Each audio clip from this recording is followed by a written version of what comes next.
Здравейте, уважаеми зрители! Започваме извънредното предаване на телевизия Евроком, посветено на 9 май, Денят на победата или Денят на Европа. С този въпрос се обръщам към първия гост в днешното ни предаване, господин Станил Станилов, историк. Добър ден, господин Станилов. Добър ден и всички зрители на телевизия Евроком. Добре дошли, излъчваме на живо от студиото на предаването Делници. Щеше ли да има 9 ден на Европа, ако не беше 9 май? В никакъв случай. В никакъв случай. Между другото, терминът Ден на Европа е лансиран за първи път от един френски министър, Шубер, мисля, че се казваше, който казва, на тази дата дава предложение да се обединят Германия и Франция, обединение на тема въглища и стомана. Така започва Европейския съюз. По чия идея обаче започна всъщност? Има много спорове. Европейския съюз по принцип, темата за обединена Европа за първи път е повдигната от генерал де Гол. Да. Генерал де Гол. Но това, което е в момента, не е идеята на генерал де Гол. Да. Значи той казваше Европа на нациите, т.е. когато говори за обединена Европа, генерал де Гол има предвид конфедерация. Да. Но защо след като войната засегна съдбата на милиони хора по цялата планета, 9 май като че ли остава малко назад в коментариите, анализите през днешния ден? Говоря за 9 май. Ако говорим за съвремието, конкретно за днешния ден, защото в момента може да звучи не съвсем политкоректно, както се изразяват нашите политици, но съвременният политически елит на България живее в паралелен свят в сравнение с населението, с българския народ. А пък е дошло време наистина да се самоопределим. Не мога да разбера защо съвременният политически елит реагира по този начин и говори само за Ден на Европа, а не споменава 9 май като денят на победата и всъщност основополагащия фактор за обединение на Европа.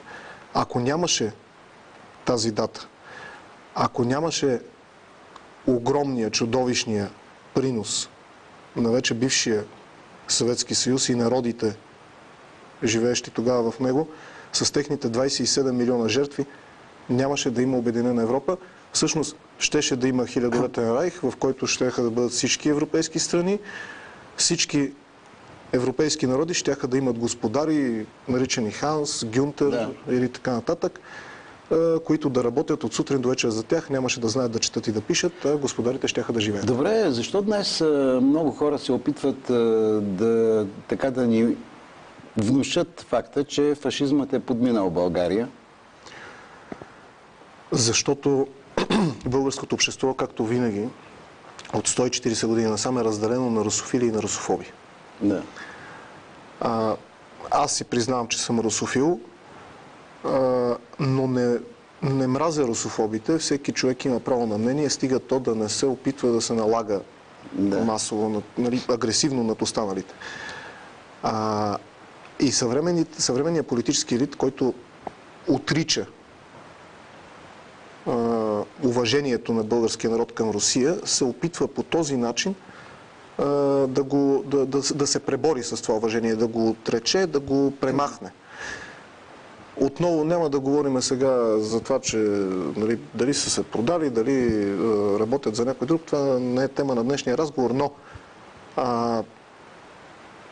отношението към днешния ден, отношението към победата над хитлеризма, който не е пропуснал България. В България има заченки на фашизъм, в България има хитлеристки организации тогава. България е съюзник на Третия райх. Да. Това не трябва да го отричаме. Да, българският политически елит по това време успя да не изпрати българската армия на източния фронт, въпреки че е имало огромен натиск за това нещо. Да. Българският политически елит успя да предпази българския народ от чудовищните жертви, дадени и от едната и от другата страна по време на войната. Но това не означава, че България не е била съюзник на Третия райх. Била е и това е факт в историята, който ние не можем да пренебрегнем и да отречем. Жалко, че напоследък се правят все по-чести опити да се преиначи, да се пренапише историята, което, струва ми се, не е полезно за бъдещите поколения. Ще израсне едно поколение, което ще бъде объркано. Ами, аз сега ще цитирам един от стожерите на хитлеризма, Гьобелс, който казва: отнеми на един народ историята, Да. и след 2 поколения той ще бъде стадо, готово да бъде управлявано безробно. Много бързо го казвам, много кратко, да. но това е идеята. В момента тя се осъществява. Когато промениш на един народ историята, фактите в историята, и му ги поднесеш под друга светлина, този народ в ноември месец 1941 година в бюрата за набиране на доброволци има 22 милиона кандидати за доброволци. 22 милиона. Оттам тръгва, между другото, легендата, че са ходили в атака с тояги и само първите са имали пушки. Не стига въоръжението. Да, но на мен ми направи впечатление тази сутрин нещо друго. Почти в цяла Европа се празнува този ден на победата. Да. Така е. Но днес и в нашите медии се говореше единствено в 90% от случаите за Деня на Европа. Ние като че ли този ден искаме някакси така да го няма, защото ни е удобен или не е удобен на определени кръгове. Определен на част от политическия елит. Между другото ще ви кажа, че днес има едно събитие, което в момента се прави в София. Това е безсмъртният полк по почина на В колко часа започва? В 9 часа е започнало пред паметника на незнайния войн. Трябваше да започне с издигането на българския флаг пред паметника на незнайния войн от президента. Не. Гвардейската рота да положи венци, защото в инициативния комитет... Не стана ли така? Ще ви кажа, в инициативния комитет участват почти всички, не почти всички, една голяма част от политическите формации в България. И забележете, на една маса в инициативния комитет участват Атака, БСП, АБВ, няколко граждански организации. Президента каза, че няма да вдигне флага, ще вдигне флага на Европа в 11 часа пред президентството. Така ли? Да. Между другото, участва Съюза на ветераните. Участвали във Втората световна война.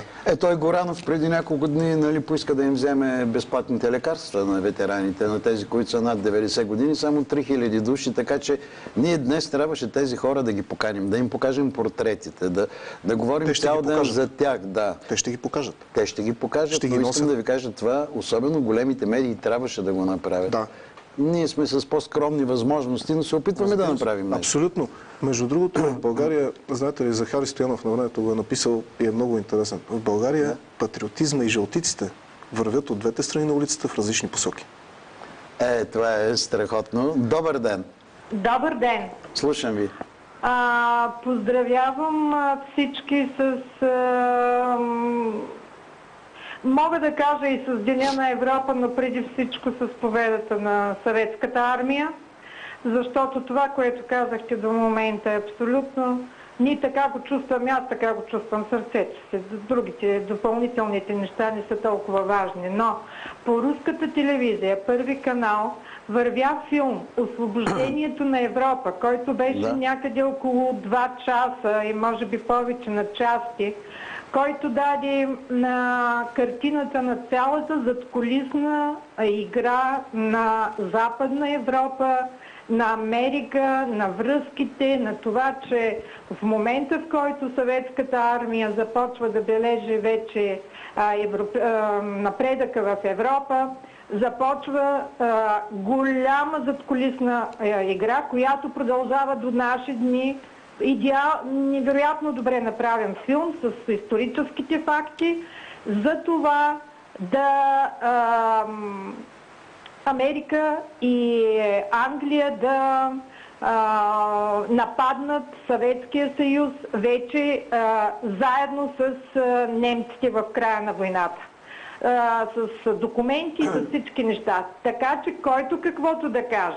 Денят на Европа и точно освобождението на Европа е филма. Че Съветската армия е в основата на освобождението на Европа и че всички други неща, чисто документално, не могат да бъдат те могат да бъдат казани, но те не са истина. Още веднъж всичко добро желая. Откъде се обаждате вие? От София се обаждам. Да, благодаря ви, да. Да. Хубаво е този филм да бъде преведен с субтитри. Смятам, че ще е полезно. Значи тук изниква господин Станилов въпроса, какво честваме ние в момента?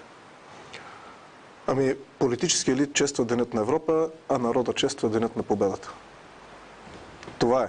Да. Истината е такава. Това са фактите.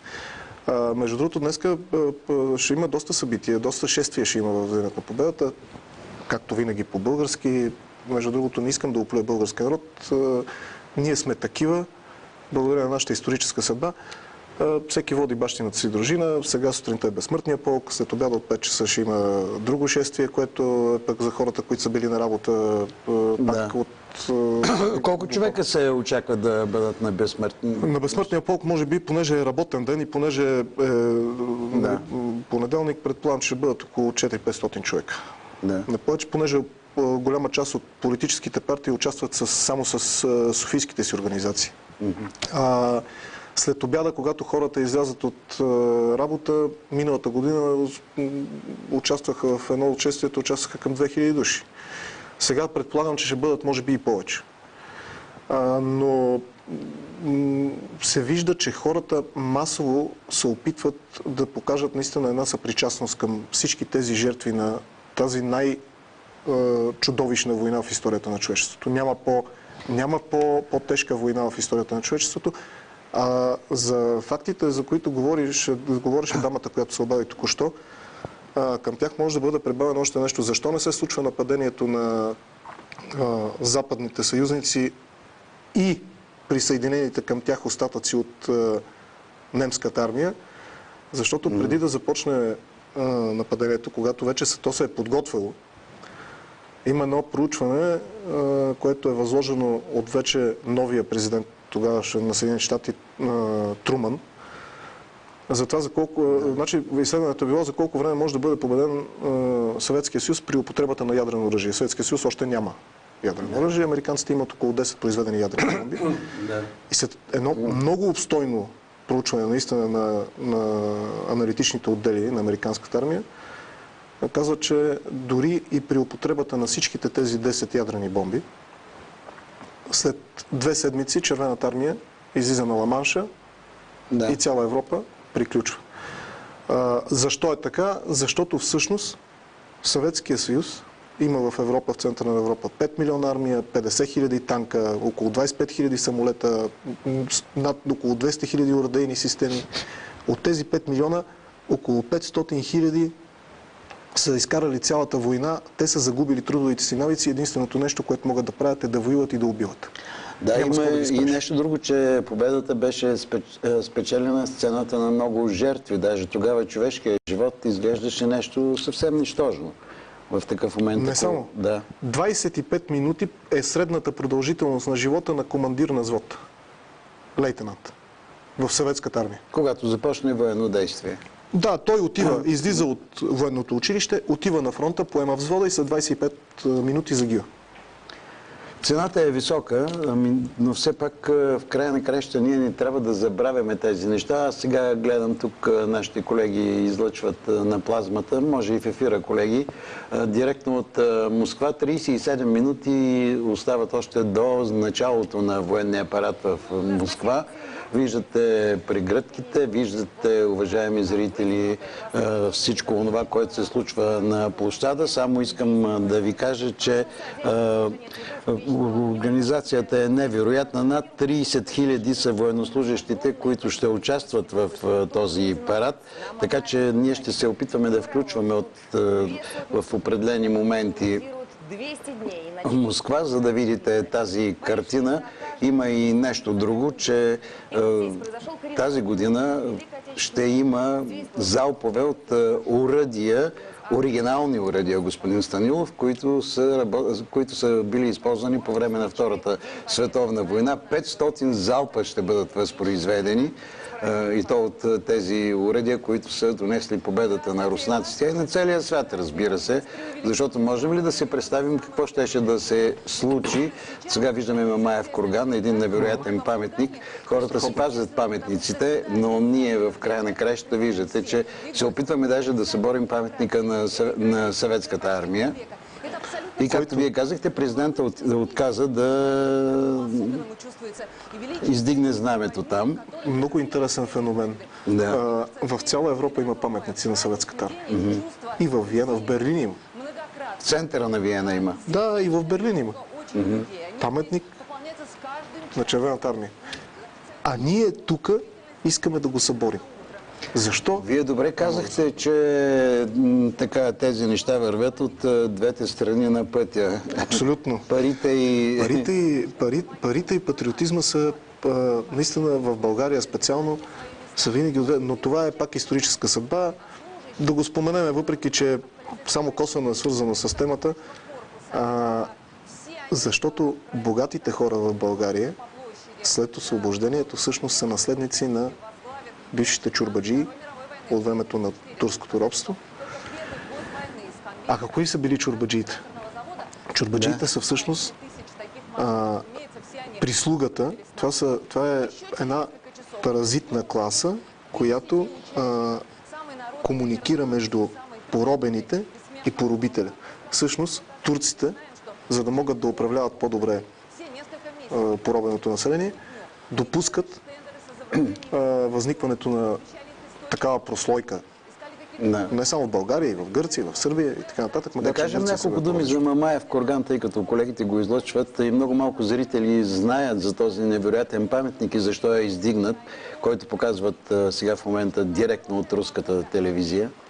Значи Мамаев курган, там това е свързано пак с Втората световна война, огромни тежки битки, между другото. Там има една полоса, която е отбранявана години, месеци наред с чудовищни жертви. Значи там е било месомелачка, в която се изпращат постоянно. И то главно доброволци са се изпращали на тази част, в която са се водили сраженията и са загивали. Няма кой да се в един момент няма кой да се върне да каже какво се случва. Да.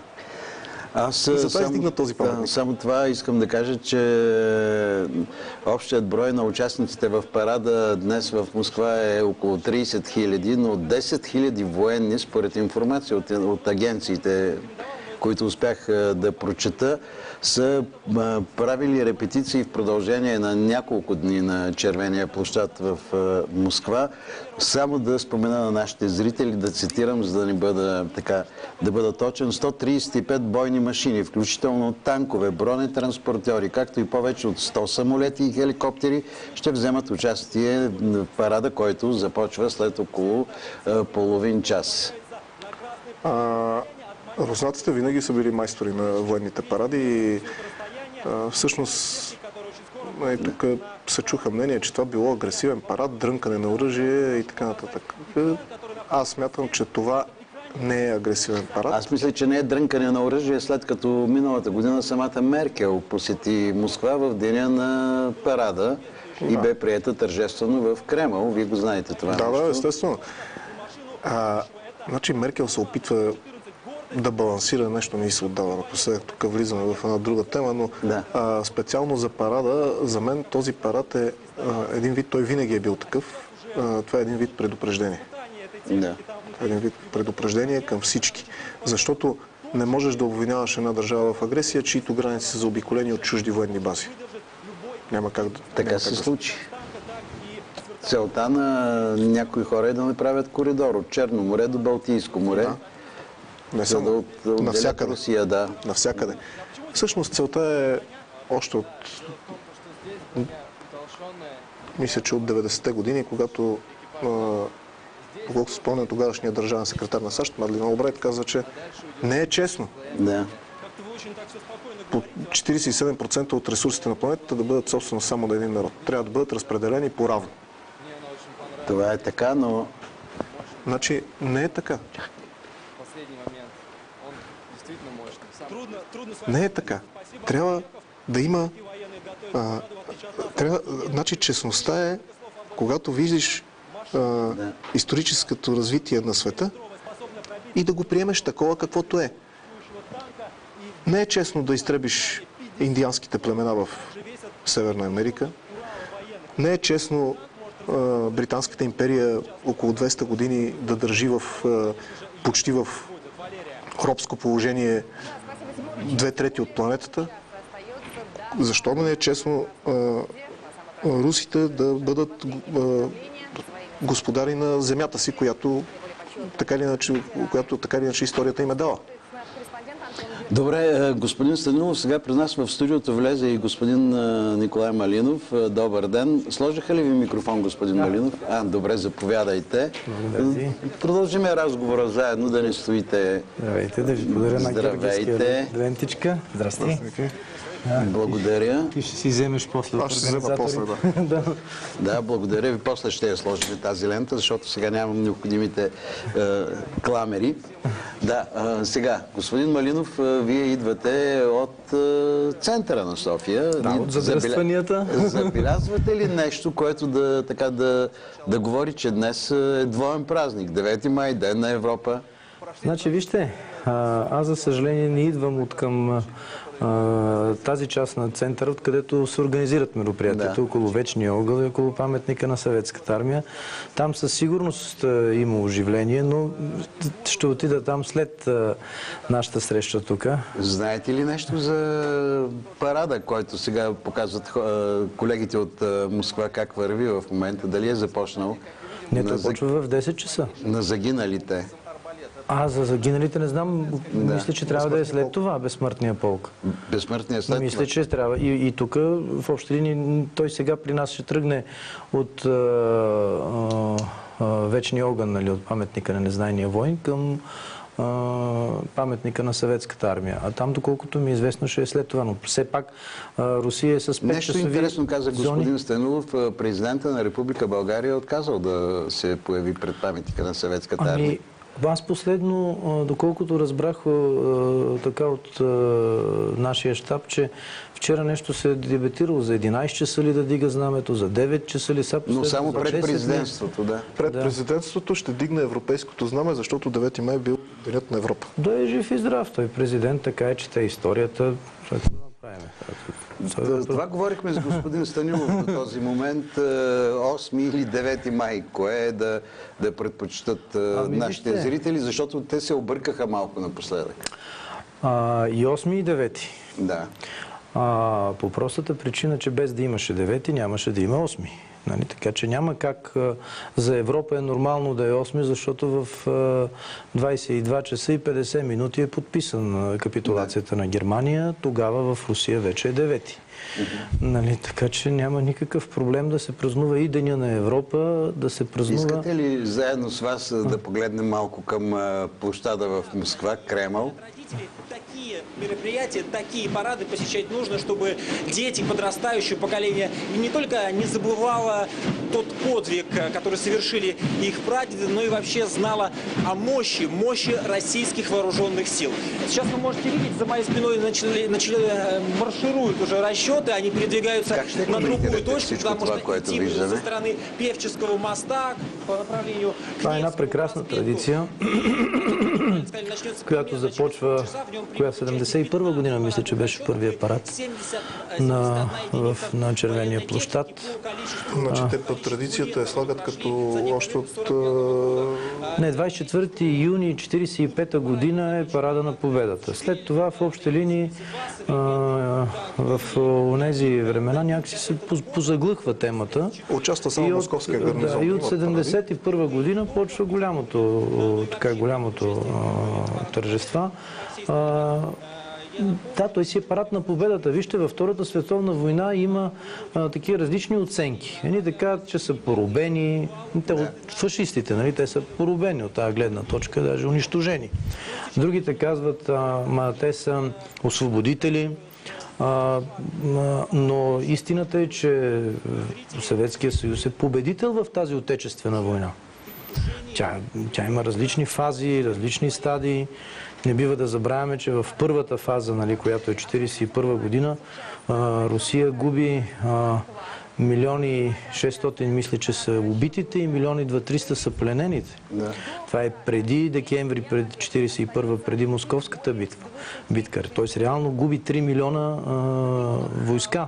И въпреки всичко, в рамките на обсадата на Москва и даването на така един убедителен отбор на над 50% от армията на Вермахта съсредоточена върху Москва, в общи линии войната сменя своя характер. Тя тръгва с Владимирската и с Казанската икона вече напред. Тя от, да кажем, някаква идеологическа война се превръща в отечествена война. И в тази отечествена война вече не се делят на бели, на червени, нали, на мюсюлмани, на православни и оттам нататък просто ги помитат. Сега само да припомня на нашите зрители телефоните, за да чуем и тяхното мнение по тези въпроси, които дискутираме тук в студиото. 26 минути остават до началото на големия парад в центъра на Москва. 02-91-444-33 и 02-91-444-37. Телефоните, на които ви очакваме, уважаеми зрители. Сега да продължим. Как смятате, че ще се развият нещата в нашата страна при тази ситуация? Ситуация, в която много са поляризирани мненията 9 май или Деня на Европа.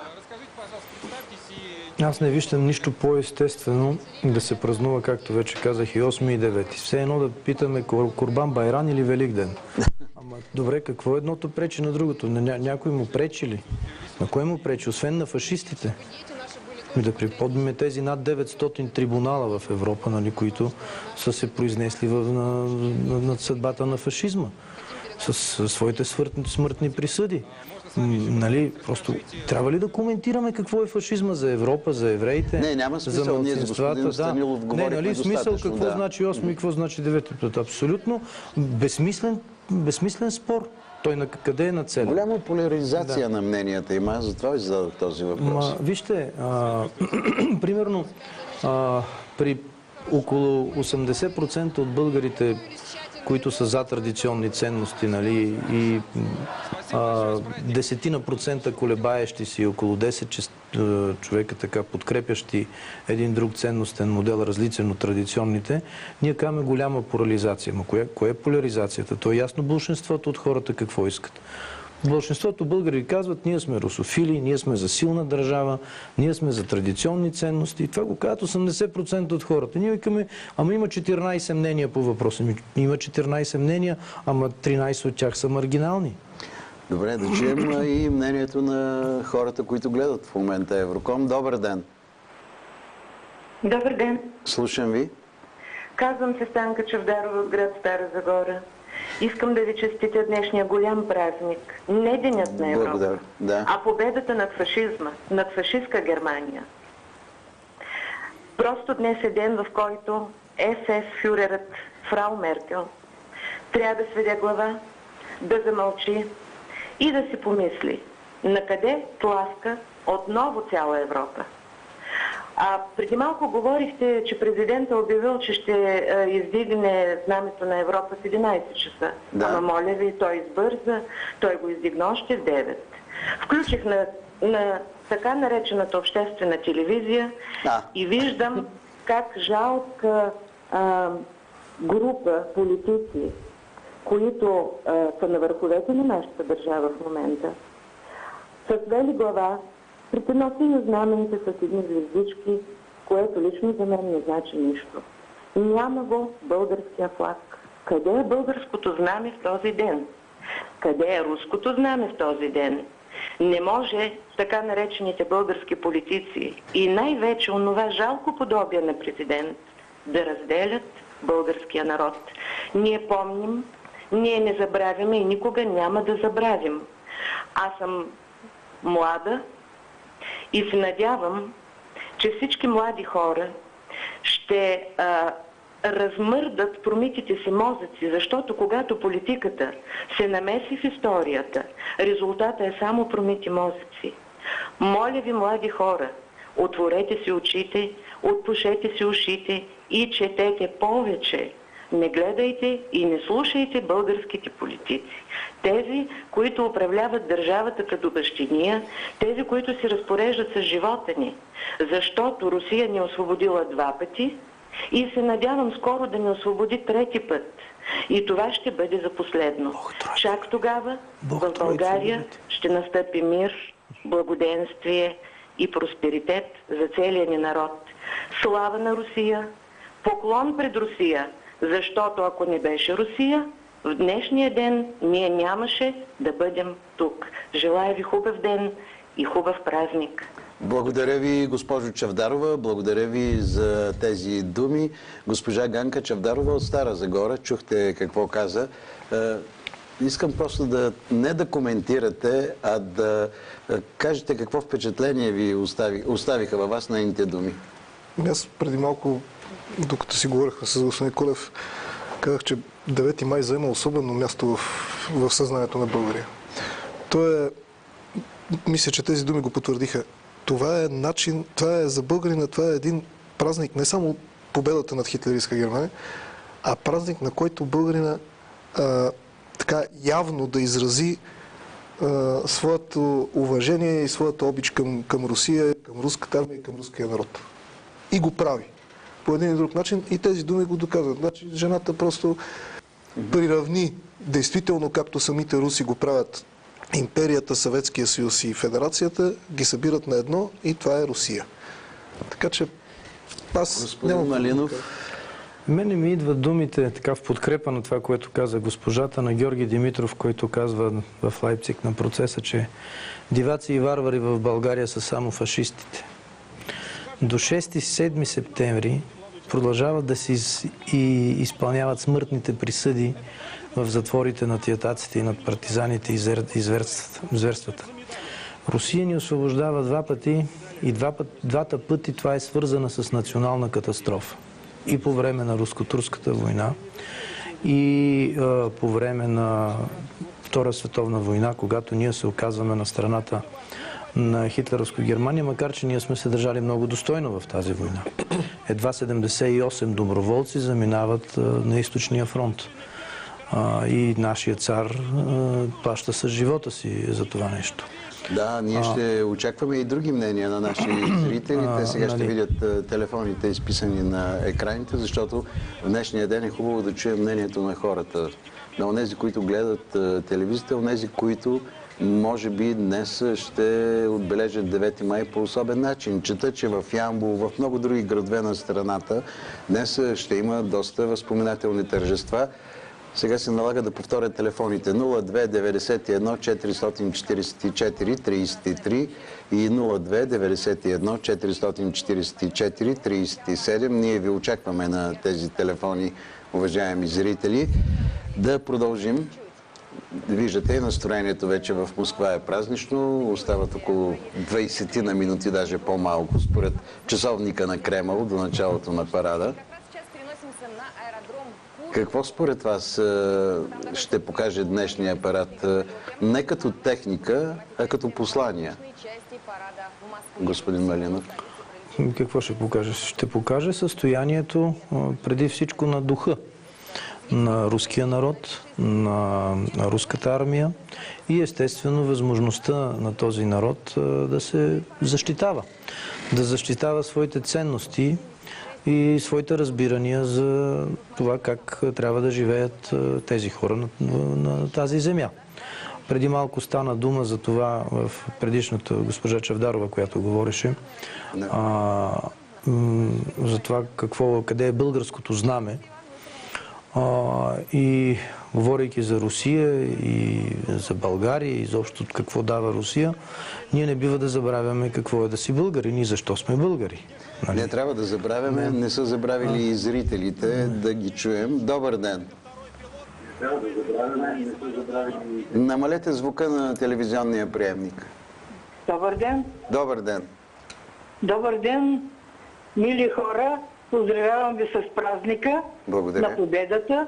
И този сбор, който видяхме сутринта и вас ви казаха, че вече са вдигнали синьото знаме, аз по моя преценка това знаме, ако не беше тази победа, ще да бъде кафяво. И не може нашия народ да бъде с толкова притъпено чувство или на признателност. Ние сме признателни, целият народ е признателен за тази победа. Благодаря. Аз съм дъщеря на партизанин и знам какво значи фашизъм. За мен е имало фашизъм в България. Баща ми е убит без съд и присъда, изваден от затвора с още 6 негови другари.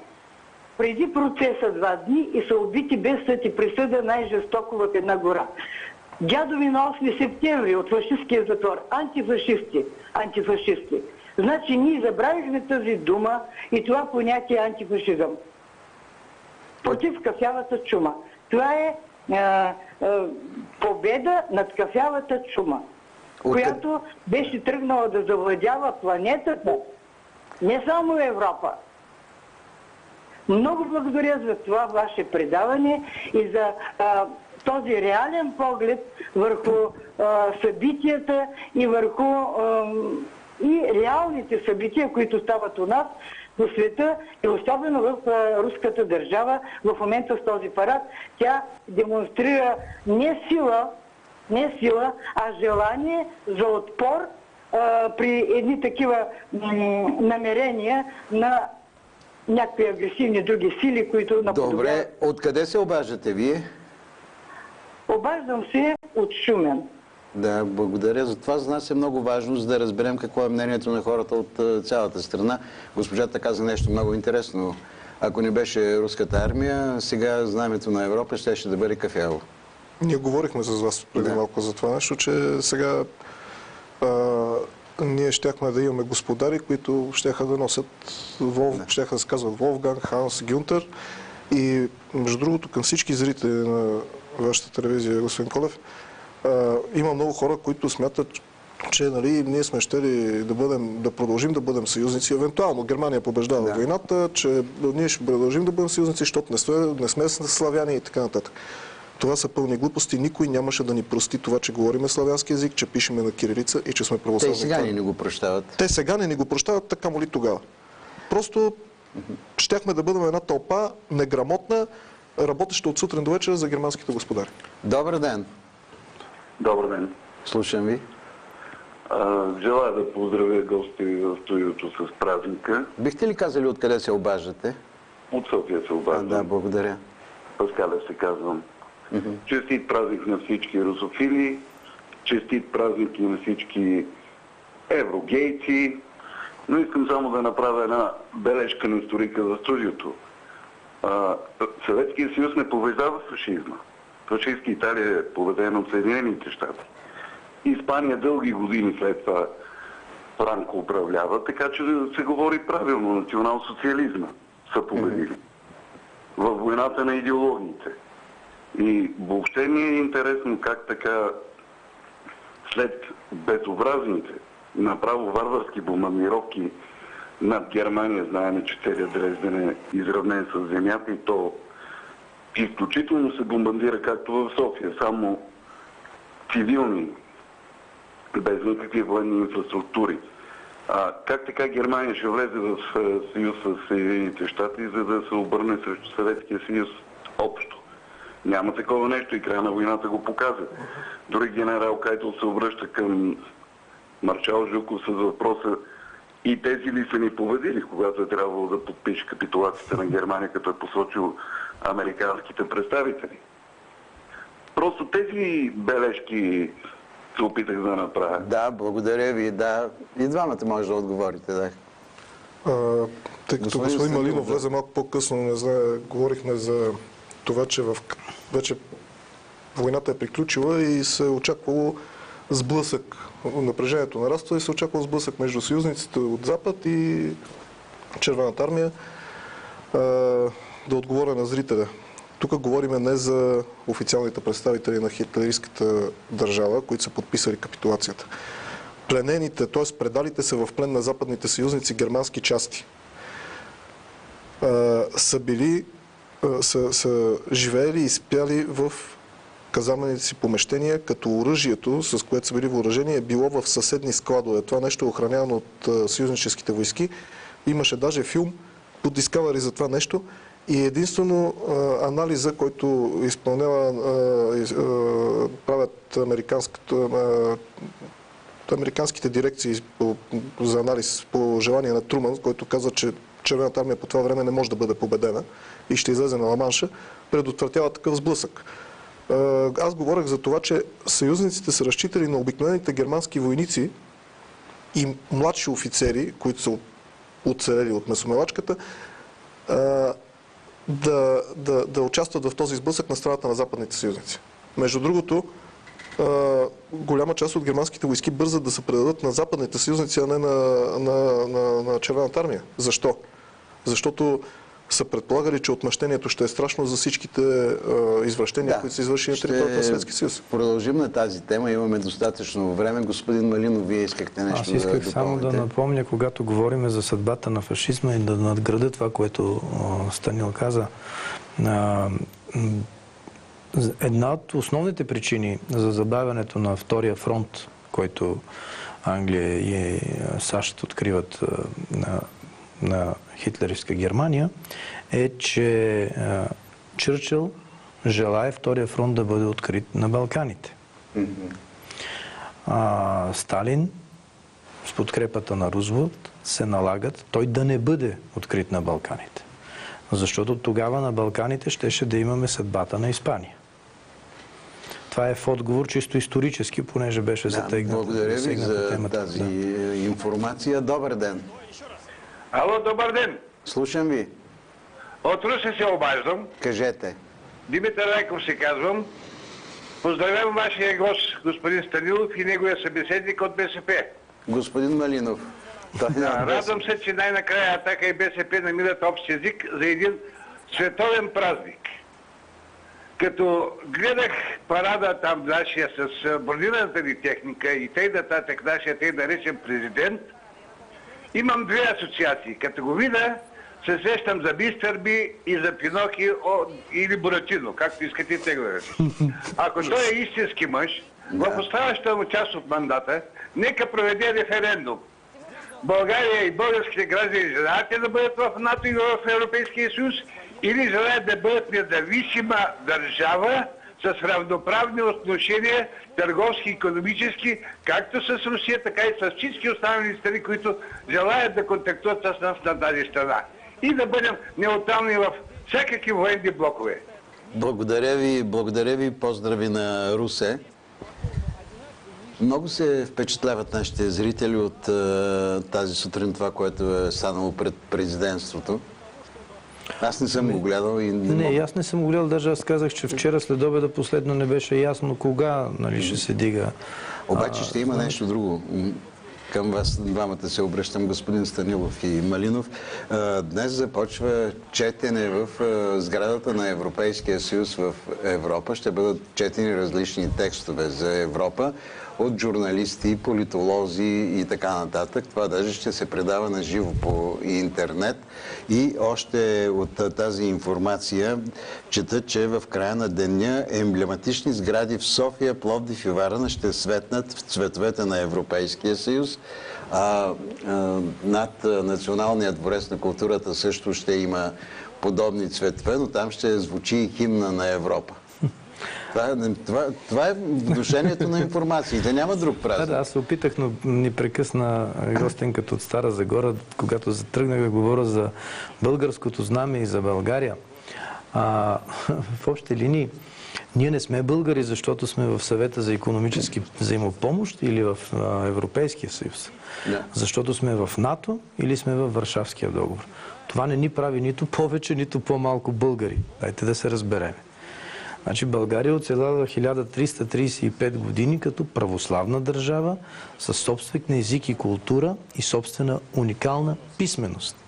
Значи ние сме българи, защото пишеме на кирилица, защото сме избрали определени традиционни ценности. Не искам, значи аз съм православен християнин, но традиционните ценности ги има и при мюсюлманите, и при евреите, и при другите конфесии. Нима атеистите не са за традиционни ценности. Така че ние сме българи именно благодарение на тези три фактора. Нали? И сме оцеляли като такива на разлома на две цивилизации, мюсюлманската и християнската. И повече от 1000 години. А историята трябва да е симетрична. Че ако искаме да оцелеем още 1000 години, ние трябва да си даваме сметка как сме оцеляли и защо сме оцеляли. Естествено разбираме и конформизма на българския народ, нали, индивидуализма, но не само това е обяснението, нали? А в момента точно това гледаме. Един конформизъм по отношение на това. Ние сме членки на Европа. Европа, лично моята така прогноза и разбиране за нещата е, че ще се разпадне. За хубаво или за лошо, това е отделен анализ, може би отделна среща. Благодаря ви. Добър ден. Добър ден, господин Колев. Слушам Георги Александров от София ви се обажда. Кажете, господин Александров. Аз имам едно такова предложение. Нека да не се делиме и днеска. Ние умръзна ми да слушам и да гледам как се делим. Нека да бъде и ден на победата, нека да бъде и ден на Европа. Към тая Европа мисля, че трябва да се присъедини един ден и Русия. И да ви кажа и нещо друго. Няма лоши народи, има само лоши политици и управленци. Това е. Нека всички да празнуваме и до вечера, когато има край НДК-то и на други места такива тържества, нека да звучи и химна на Европа, но да звучи и българския химн. Нека да има и европейско знаме, да има и българско знаме, но да почетем и всички загинали. Защото и в фашистско време, както се казва, са съвършили злодеяния, ама и после не беха по-малко. Да спреме с тая работа един ден и да гледаме напред. Благодаря ви, господин Александров, благодаря ви. Ние с тези влезахме в това студио, така добре, че... Аз съм съгласен с мнението на господин Александров, обаче не ние. Да. От срещната страна се дели. Тя иска разделението. Президентът отказва да вдигне българския флаг. Част от политическия елит отива и се покланя пред едно европейско знаме. Между другото, химни знаме официално на Европа няма. Няма го записано никъде. Има някакви взети решения, но няма официално нито в договори от Мастрихт, нито. Няма, да. Попитайте, аз даже, понеже тук казаха нещо за Атака и за БСП, аз ще ви кажа, че двама или трима от представителите на партия Атака в Европейския парламент правиха специално проучване. Както беше, се оказа, че няма. Официално го няма. Не е написано защо. И още нещо много важно. За да го има това нещо записано, трябва да има някакво подобие на Конституция на Европа, което също няма. Изобщо там нещата са много размити и това преклонение пред едно знаме. Знамето е символ, знамето е нещо, което символизира държавността. Да. И традициите, и историята на един народ. Прекланяш се пред нещо, което няма такива традиции. Сега виждаме в момента, ще ви помоля и вие за вашия коментар, руския президент с министър-председателя. Но най-напред, господин Малинов, да обясним значението на тези ленти, които те носят. Значи, това е лента, Георгиевска лента, тя се появява по време на руско-турската война, която е освободителна за България. 1876-78 година. Тъй като се оказва, че има много герои и подразделения на руската армия тогава, които вече са пълни кавалери на всичките 4 степени на Георгиевския кръст, ордена за храброст в руската армия. И императора се чуди с какво да ги награждава. И тогава се въвежда Георгиевската лентичка. Оранжевото символизира огъня, черното символизира пепелта. Остават 2 минути, сега ще прекъснем за 1 минута и след това се връщаме в нашото студио, тъй като остават 2 минути и 35 секунди до началото на парада в Москва.